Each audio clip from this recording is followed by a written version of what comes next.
There are only two players at the table, and they're not even looking at their hands. They're taking a shot with their hearts in the pot, while the dealer's off smoking with the guards. There are only two players at the table, both playing like aces in the hole. Is it all just a bluff? Are they really that tough? See your heart, raise you my soul.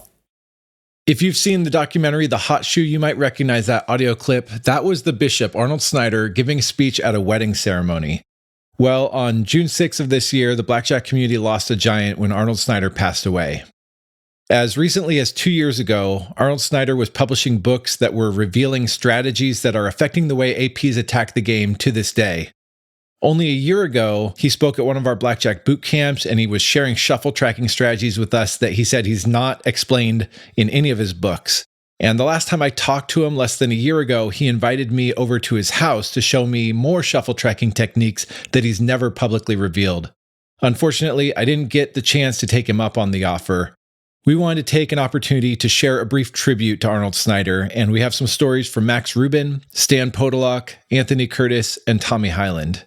If you've ever met Arnold, you'll appreciate the stories, and if you haven't, these will give you a glimpse into how profound his impact was on beating the game. Here's Max Rubin on Arnold Snyder's immense impact on AP Blackjack. Arnold never went to college. He grew up in Detroit and headed west and became a mailman. And he walked around carrying the mail and worked long enough to get his retirement, and then he left, and then he came to Vegas. But he worked up there for 20 years up in the Oakland area and delivered mail door to door. And he was doing all of this while he was delivering the mail. He thought about how you could beat it. He taught himself math. He figured out some really interesting things for me, a standard deviation calculator, a thing called the math of luck. He came up with a lot of ways to reduce complicated math into easily understood concepts. And that's not easy to do. And he did that for the blackjack community. Prior to the internet and prior to blogs and all the rest of this, Arnold was the keeper of the information, and he published the information. He had Blackjack Forum magazine that was his, and he began publishing that in the very early 80s.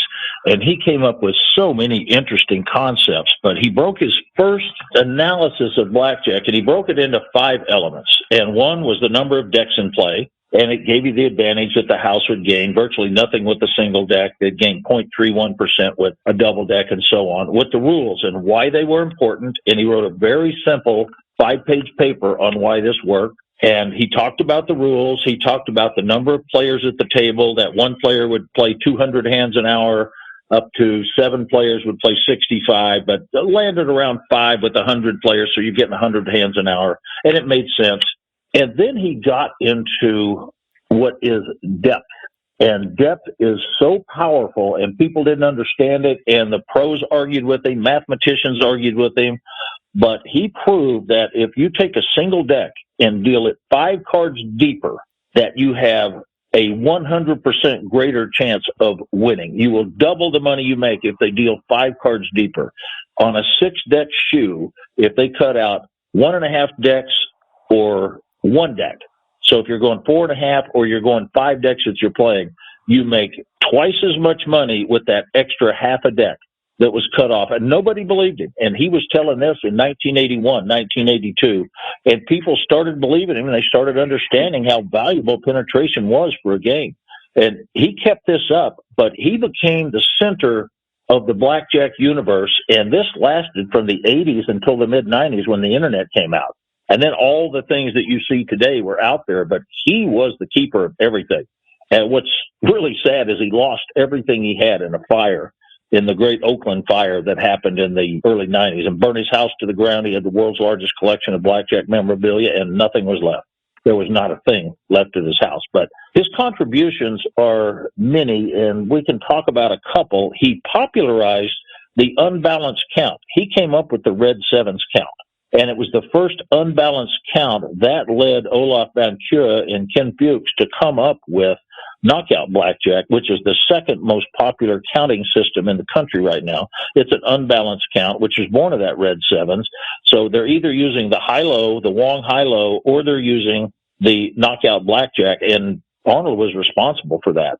He was great at it. He came out with Black Belt and Blackjack, but he has a number of books out there, and he contributed so many things. He came up with something called depth charging, and that was utilizing extraordinary index plays and not spreading that much. I was part of some depth chargers long, long ago, and we only spread 1 to 2 units, and we could play with up to a 0.5% edge. And we were spreading, let's say, 2 hands of 1,500 by 2 hands of 3,000 and locking up the table and making some index plays that were off the rails. But Arnold came up with that whole concept of depth charging. And I mean, if you look at the pieces that have made money for people out there, Arnold has been responsible and kind of the trip switch for many, many of the things that made people tens of millions of dollars over the years. And I just thought it was important that we focus on how important Arnold was to the growth of the advantage play industry, and particularly blackjack. And that's just a small sample of some of the things he brought to the game, where he fundamentally changed the way people played blackjack to make a living. Here's BJA member and full-time advantage player StanPodolak on Arnold's impact on his AP career. In Arnold Snyder's most recent book, Radical Blackjack, he begins the first chapter on shuffle tracking by talking about his experience at the BJA party we had a few years ago. He met a few guys who were playing full-time and tracking shuffles. They talked about how the games in Vegas no longer exist and they were having to go off the beaten path to find games. Well, that was me and Nichols. It was a thrill meeting him and talking shop. Because of this experience, I know it's possible to stay motivated and excited about blackjack for an entire lifetime. When I heard he passed away, I was gearing up for a trip to one of my favorite games. I decided to dedicate the next session to him, and the only way to do that is to go all out. So I bet more than I ever have. I spread from $100 to 2 hands of 3,000. The game had a great shuffle. I was up over $250K at the casino already, and of course I get clobbered in the beginning, and by the 8th hour I found myself down around $90K. I had to pause the game to run up to my hotel room to get more cash at one point. Thankfully, it swung back up really quickly. I finished around even after 10 hours and called it a day. It's crazy to think that those swings would have been small potatoes compared to some of the stuff he was playing back in the day. I doubt I'll ever get to bet 6 hands at 10,000, but if I do, I'll be thinking of Arnold Snyder. Black belt and blackjack lit a fire in me in the very beginning to train hard and learn everything I can about the game.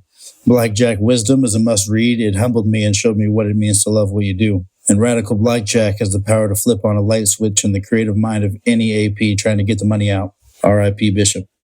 Blackjack Hall of Famer Anthony Curtis, who is also the owner of Las Vegas Advisor and runs Huntington Press, was able to publish Arnold's last book, Radical Blackjack. Here's Anthony sharing his favorite story about Arnold Snyder. Regarding Arnold Snyder, I mean, everybody knows what he's done in blackjack and the influence he's had. What a lot of people don't realize is what a great writer he is.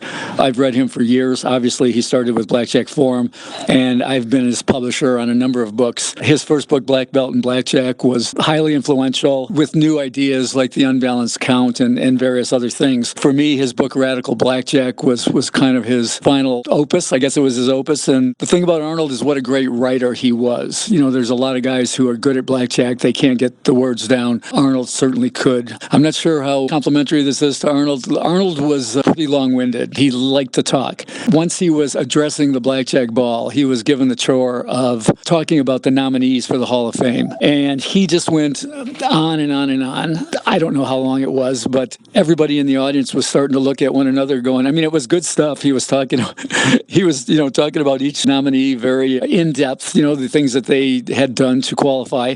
And finally, when he ended and he began to walk off stage, his foot got caught up in the microphone cord, and the mic stand fell down onto the floor. Well, Arnold untangled himself and got off, and Max Rubin walked up. Max runs the blackjack ball. Max picked up the microphone stand and just off the top of his head looked out at the audience, and he said, "Even the microphone fell asleep." And the whole place just absolutely erupted because everybody was pretty much thinking the same thing. Anyway, that was my favorite Arnold Snyder story. He took it in good stride. He was a good sport. We're going to miss him for a lot of reasons, the writing among it. Tommy Hyland was also willing to share with us a great story about Arnold. Here's Tommy. Probably my favorite memory of Arnold Snyder is when he was our expert witness in the infamous Windsor blackjack case. The Windsor Casino accused our players of fraud. It was a silly charge. They thought we had a computer computer. And then when we didn't, they decided to charge them with fraud because they were acting like strangers and were actually playing together. And, a silly charge is anybody that knows anything about blackjack. But we actually had to go to trial for this, and Arnold was our expert witness. And he absolutely was unflappable up there on the witness stand. He shredded every ridiculous theory that the prosecutor had. And there was a 3-day trial, and by the time the trial was over, we had the whole town of Windsor on our side, largely because of Arnold and how well he explained the game of blackjack and how it was a contest, where both sides were trying to win. And we just had a good time. We were hanging up, even though it was a serious situation. Having Arnold there, made everything better. And, we were so reassured because of his eloquence up on that witness stand. I don't think people appreciated what a good storyteller he was and how well he could explain things verbally. So I'm going to miss him a lot. I was fortunate that I got to talk to him several times in the last year, and we're all going to miss him. I first attended the Blackjack Ball in 2009, and I recognized Arnold right away when I saw him in the room. But other than introducing myself, I didn't really talk to him, but I do remember he was very friendly and welcoming. As StanPodolak mentioned, over the years we've had a couple BJA anniversary parties, and Arnold has been willing to come by. I remember at one of them, the 10-year BJA anniversary party, I created these ridiculous games. One of them was cutting a 24-deck shoe. So you'd pull a random number of decks out of a bowl, like 14 and a half decks, and then try to cut exactly that spot in this 24-deck shoe I'd built. Here I've got the author of the Shuffle Tracking Cookbook playing my stupid game, but he was a good sport and he played, and then he hung around and talked with myself and some of the other guests. I would have imagined that I would get the chance to come over to his house and hear some of his stories of 6-figure rounds of blackjack and undisclosed shuffle tracking strategies, and that we would be able to catch up at the Blackjack Ball for years to come. Unfortunately, I won't get that chance, but I am thankful for the opportunities I did get to meet and learn from him, as well as the blackjack legacy he's left behind. Rest in peace, Arnold.